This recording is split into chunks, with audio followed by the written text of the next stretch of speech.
In the last tutorial, I gave you an introduction to functions, explaining value returning functions and non-value returning functions.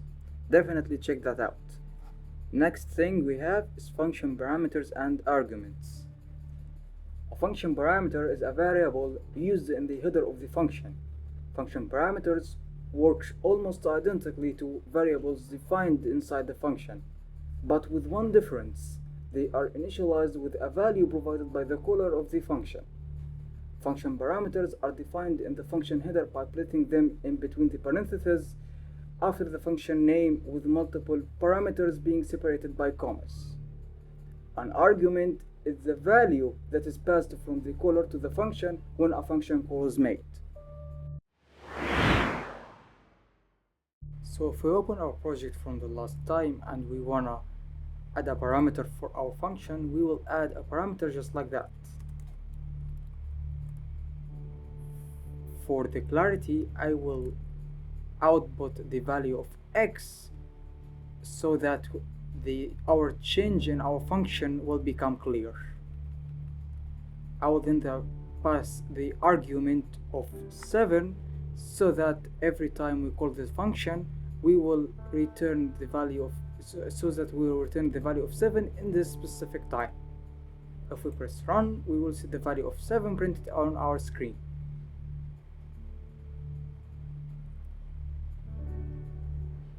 Just like that. You remember that I told you that function parameters work almost identically to variables defined inside the function.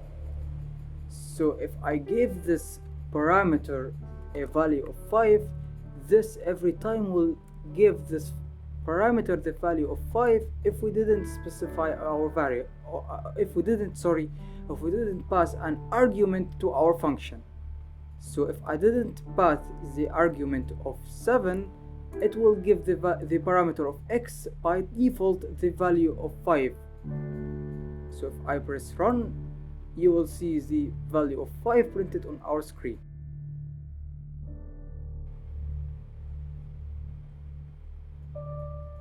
Just like that. But in case I passed an argument with a different value, it will use the argument, or just let's make it more clearly, it will override the value that I give to x and will use the argument that I passed in the main function.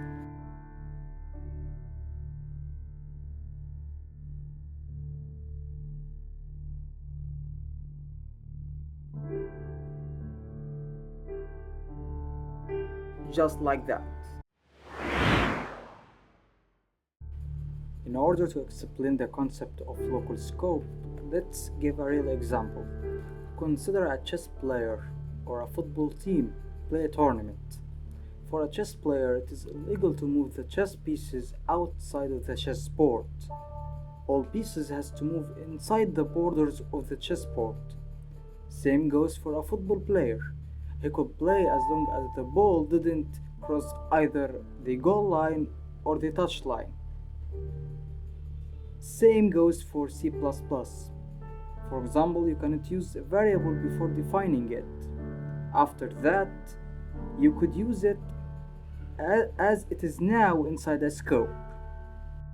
The start of the function scope is at the beginning of the curly braces, and its end is at the end of the curly braces. Any parameter or local variable enters the scope on its definition and ends at the end of the curly braces.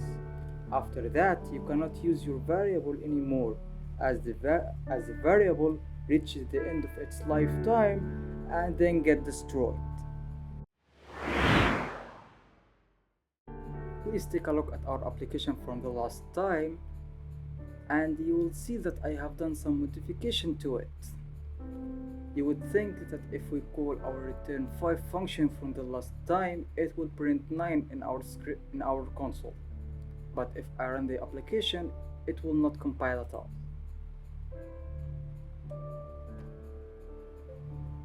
But why is that? The reason is our compiler compiles the contents of our code files sequentially. So when the compiler reaches return 5 function, it doesn't know what return function is, because we didn't define the return 5 function until the line 15.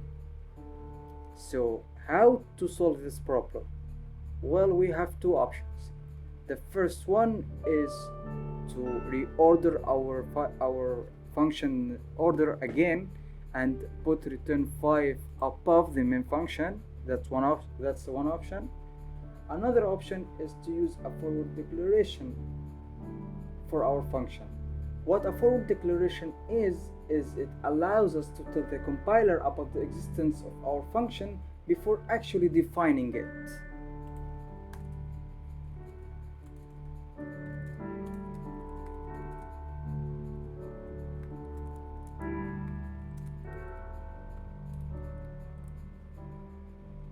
If we run our program now, it will compile successfully.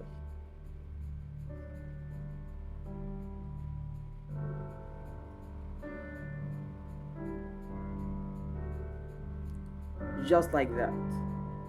So you may ask, why use a forward declaration if we could just reorder our function to make our program works?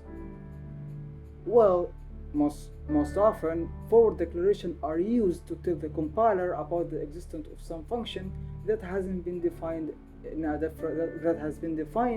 different code file. We will discuss this in more detail in another tutorial. That's all I have for you today. Hope you guys enjoyed this tutorial. If you did, please hit that like button and subscribe to my channel, and see you again. Goodbye.